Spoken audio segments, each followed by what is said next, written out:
sauraren mu assalamu alaikum barkamu da haka barkamu kuma da sake saduwa a cikin shirin namu na labaran sashen Hausa na ranar yau dinnan Lahadi 2 ga watan Nuwamba na shekara ta 2025.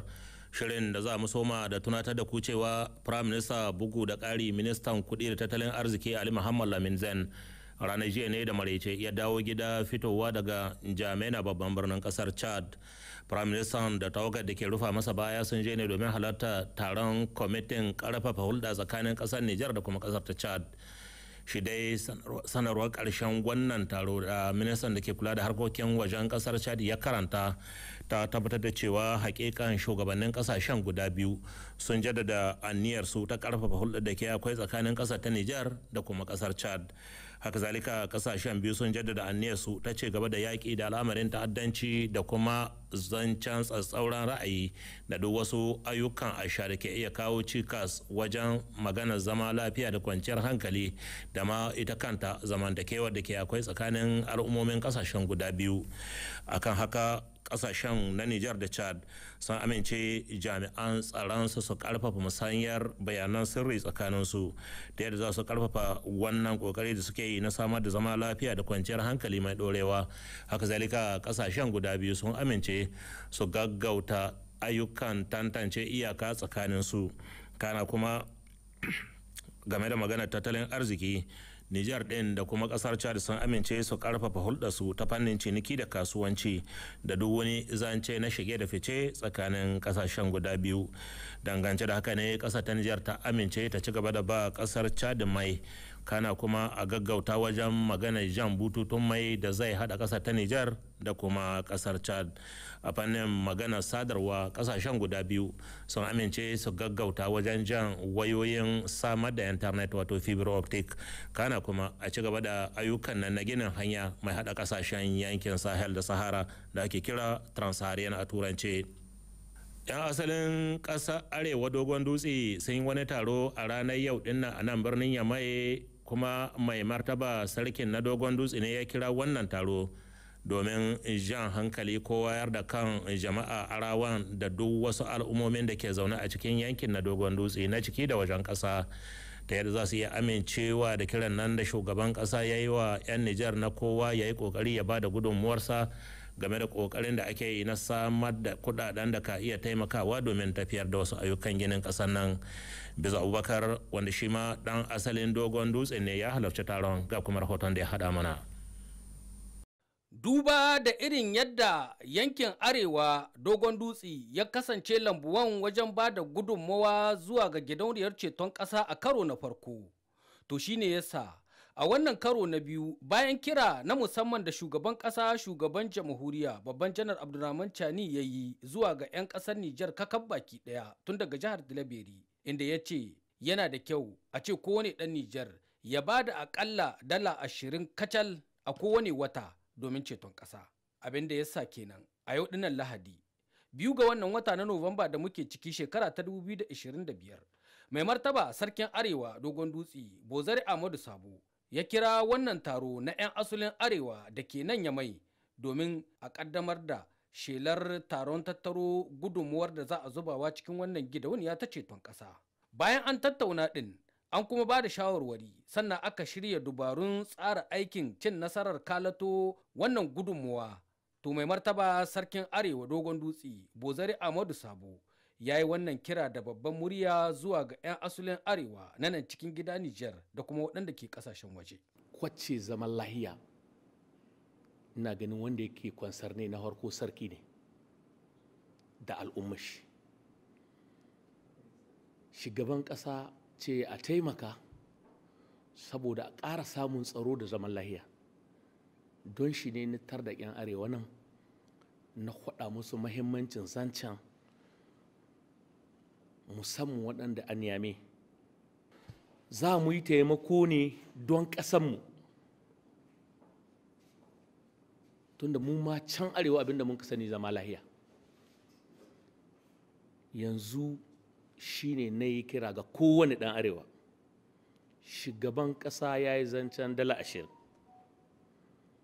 ga kowane ɗan ƙasa, daidai ne.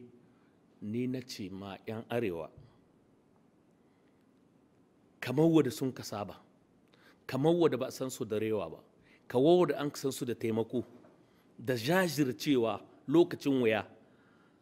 Nace su yi taimakon nan ma ba zancen dala 20 ba, kowa ya ba da gwargwadon halin shi, kenan daga dala 20 har miliyuka.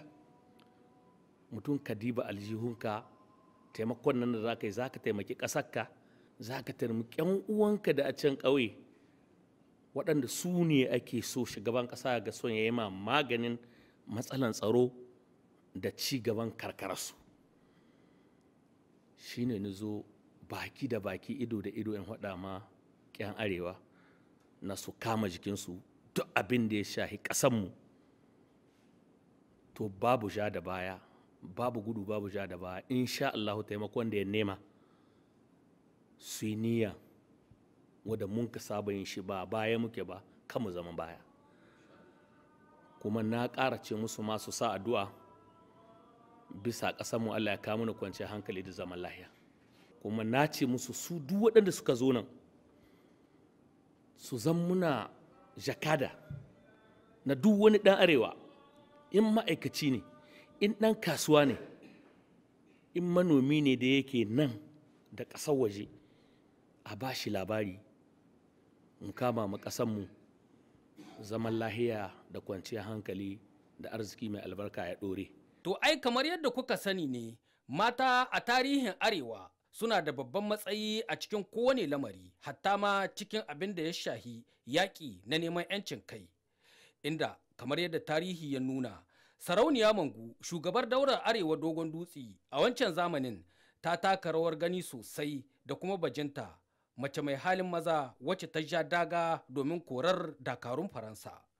Dalilin haka a yau din nan ma matan Arewa kakab baki ɗaya a shirye suke domin su ja daga da duk wani maki na ƙasar mu Nijar ta kowane fanni, in ji sarauniyar matan Arewa Dogon Dutse cewa da Sa'adatu Malam Barmu a wannan kira da ta yi ma matan Arewa baki ɗayansu. Duk wanda ya ce yaƙi ya shahi mace sosai, balantana in macen ta zamanto sarauniya ce. Don haka nan ne da mai Arewa ya kire ni ya ce mini akwai wannan taro, da gudu na zo. Don saboda saboda in kawo gudunmawata, kuma saboda in kirai mata ka ku yarda a baro ku baya, ya kamata ku kawo gudunmawarku. Zancen ƙasar Nijar ne, ceton ƙasar Nijar ne, rayuwar ƙasar Nijar ce. Bai kamata a bar ɗan Nijar kowane iri ne baya ba, ko wace irin aƙida kake da ita, kuma ma ko cikin wannan yanayi kake, ya kamata abun da kake iyawa, gwargwaron da kake iyawa, ka kawo naka gudunmawa. To shi yasa wannan muka zo wannan taro, kun gani ana shirye-shirye a gani yadda za a yi duk kowa inda yake, kai ba ma na Arewa ba, duk wanda ya biyo da passage a Arewan ya kawo nashi gudunmawa. Da hullani da bare-bari duk ba mu bar su ba, duk su zo su kawo nasu gudunmawa. To ku rike da kyau, shi dai jihadi ko in ce gugurmayar kare kai ko neman 'yancin kai wajibi ne da ya rataya a wuyan kowane ɗan ƙasa. Addininmu na Musulunci ya kira mu akan haka, inda ya ce ya wajaba a kanmu mu tsaya mu jajirce domin kare ƙasarmu da kuma addininmu ta hanyar saka dukiyarmu da kuma rayukanmu gabaki ɗaya. Haka zalika, wannan na daga cikin gadon da iyayenmu da kakin ne suka bar muna, gadon yaƙar duk wanda ke nuna muna ƙiyayya a cikin gida ko kuma a waje, don kare martabarmu da mutuncin ƙasarmu da kuma al'ummarmu. To a yau wannan gado shine shugaban ƙasa, shugaban jamhuriya, babban janar Abdurrahman Chani ya runguma da hannu biyu domin ceton ƙasar nan tamu ta Nijar, tare da ban hannun mambobin majalisar ceton ƙasa da jami'an tsaron ƙasa kakab baki ɗaya. Wannan kuwa shine ma'anar wannan kira da mai martaba sarkin Arewa Dogon Dutse Bozare Ahmadu Sabo ya yi a wannan safiya ta Lahadi 2 ga watan Nuwamba shekara ta 2025. a ci gaba da rangadin da yake yi a cikin jihar, gwamnan jihar da magaram kanal mamman sani masallaci ya kasance a gundumomin da magaram ta kaya da kuma gure domin jin yadda halin da damuna ta bana ke ciki a wannan yanki. Ga rahoton da wakilinmu Usmailu Usman ya aiko mana daga can da magaram. Kafin ya isa gunduma ta da magaram ta kaya, mai girma gwamnan jihar da magaram da tawagar da take ruwa mishi baya sun dakata a wannan makeken gandari na Kasamma dangane da ido inda halin da yake ciki. Sama da eka 902 inda aka sa shinkawa, eka 2 aka sa dawa, inda babu shakka sosai ana iya cewa wannan noma ya samu karbuwa, wanda za a hudda wannan cimaka karo na 4. Daga nashi waje wakili na manoma ya kai godiye shi a sahun gaba shugaban kasa, shugaban jamhuriya General Darme Abdurrahman Chani da Prime Minister Ali Muhammad Lamin Zain bisa kan wannan tsinkaye da suka yi na inganta wannan aiki na noma rani. Girma gwamnan jihar da magaram ya jinjina masu kansu manoma bisa kan niyya da suka ɗauka ta gari domin a yi yaƙi da magana abinci a wannan lokacin. Daga nan tawagar sai ta kasance a nan gunduma ta da magaram ta kaya. Bayan ta samu gagarumin tarye sai aka shiga inda aka yi bayani dalla-dalla bisa kan batun da ya shayi maganar damana a bana gari 264 ne, inda a ciki dai ana iya cewa bana alhamdulillah an gode ma Allah, amma dai abin da ya shayi magana kiwo a nan ne ana iya cewa an samu ciyawa mai yawa a cikin wannan yankin. Daga nan tawagar sai ta kasance a gunduma ta gure. Mai girma gwamnan jihar da magaram da tawagar da take ruwa mishi baya sun kai ziyara a gurin wani kiwo na wani mai zaman kanshi da ya shirya yin kiwo na zamani, inda a wannan guraren yana kiwon dabbobi da dama, wanda a ciki ana samu ana hudda madara ana kai ta gurare daban-daban. Kuma sai aka kasance a wata makekiyar gona, inda anan dawa ce aka sa a wannan gona. Kar wannan damana ta bana in aka kwatanta da shekarar ta gabata da wannan karan ana iya cewa alhamdulillah. Daga nan sai suka kasance a gurin wani gungu na mata, wanda su kuma anan su ma magana kiwo ce, bayan sun samu tallafi na shanu a shekara ta 2010. Shanu 20 a yanzu suna da sama da shanu 130 wanda suke kula da su. Sai tawagar ta kasance a ɗakin shawara, an yi bayani bisa kan batun da ya shayi maganar damana da maganar kiwo da maganar ruwa, inda anan ma a bangaren maganar noma ana iya cewa alhamdulillah, amma dai maganar kiwo a nan ne za a ce sosai an samu ciyawa mai yawa. Sai dai a wannan gurin matsaloli da ake samu shine bullar wutar daji nan zuwa can. An ba da dama ga mahalarta zaman taron wanda kowa ya tofa albarkacin bakin shi. A nan ma kamar yadda ya saba, mai girma gwamnan jihar da magaram kanal masallaci Muhammad Sani yana raskwana bisa kan batun wannan ziyara. Kai makiyayi baka da incin ka shiga cikin gona in ba lokacin sakin gona ba yayi. Kai kuma manomi in aka ba da dat aka ce an saki gona, baka da incin ka ce bihilla ce yayi banna, saboda an ce maka ka tattara kayanka kamun lokaci katsa. In baka tattara ba kenan kai ka ja. Ita wannan ƙasa tana so a ci gaba da roƙon Allah, a ci gaba da shi da Ƙur'ani da alkunutu, saboda Allah ya kare ƙasar nan bisa kan miyagu, ya zan miyagu na ciki ya zan miyagu na waje, Allah ya kare mu bisan su. Akwatin asusu da ake ce ma Fond de Solidarité, kuna tunani kwanaki kaɗan shugaban ƙasa ya ta yi region kin jihar Tilibiri. Daga can jihar Tilibiri ya ce ko da dala 20 ne in kowane ɗan ƙasa yana iya jefa a cikin wannan asusun, za mu ci gaba. Duka wannan gurare guda biyu ana iya cewa bangaren abin da ya shahi damana alhamdulillah, amma dai bangaren kiwo ana ma Allah godiya bayan wutar daji da take bulluwa nan da can. Amma dai batun da ya shahi abinci wanda suke cikin kasuwanni ana iya cewa ya sauka. Daga guren gwamna Mamman Sani masallaci ya wuce gundumar Taskara, inda can din ma ya je domin auna sakamakon damuna ta bana. Mu sake tuntuɓar wakilin mu Usmailu Usman domin ƙarin bayani. Garin Aborak cikin gunduma ta Taskiyar, a nan ne mai girma gwamnan jihar da magaram da tawagar da take ruwa mishi baya suka samu gagarumin tarye ga hukumomi na bariki da galgajiya. Daga nan tawagar ta jagoranci babban zaman taro inda ya hada duka jagorori na al'umma.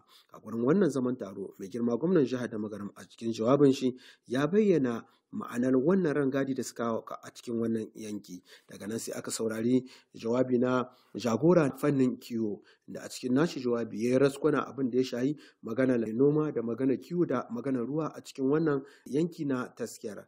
a cikin jawabin da ya bayyana cewa yanki ne wanda Allah ya albarkace shi da maganar kiwo. Abin da ya shafi maganar kiwo a bana ana iya cewa an samu ciyawa mai yawa, sai dai kuma fatan su Allah ya raba su da ballar wutar daji. A bisa kan abin da ya shafi lahiyar dabbobi ana iya cewa alhamdulillah. To a cikin fanni da ya shafi magana ta cimaka, a nan ne gwamnati ta yi kokari sosai inda ta kawo gudunmuwa ta ton 140 inda aka kawo na saida ma al'umma a cikin farashi mai rahusa, kuma aka kawo ton 100 inda aka bada shi kyauta ga al'umma. An samu ragowar farashi na cimaka a cikin kasuwanni daban-daban. Kuma a fannin da ya shayi maganar ruwa, gwamnati ta sabanta guraren shan ruwa guda 7 na zamani. Daga nan kuma sai aka ba da dama ga mahalarta taron kowanne ya tofa albarkacin bakin shi. Sun kawo nasu goyon baya zuwa ga hukumomi na koli na wannan ƙasa tamu, suka ce babu shakka za su kama domin kawo ci gaba a cikin wannan gunduma ta taskiya. A raskwana da ya saba yi a gurare daban-daban, daga nashi waje mai girma gwamnan jihar da magaram ya ƙara tunatar da maharta zaman taro bisa kan batun da ya shayi maganar zaman lafiya da haɗin kai, wanda ya ce babu shakka a yau komi baya samuwa sai da haɗin kai da zaman lafiya.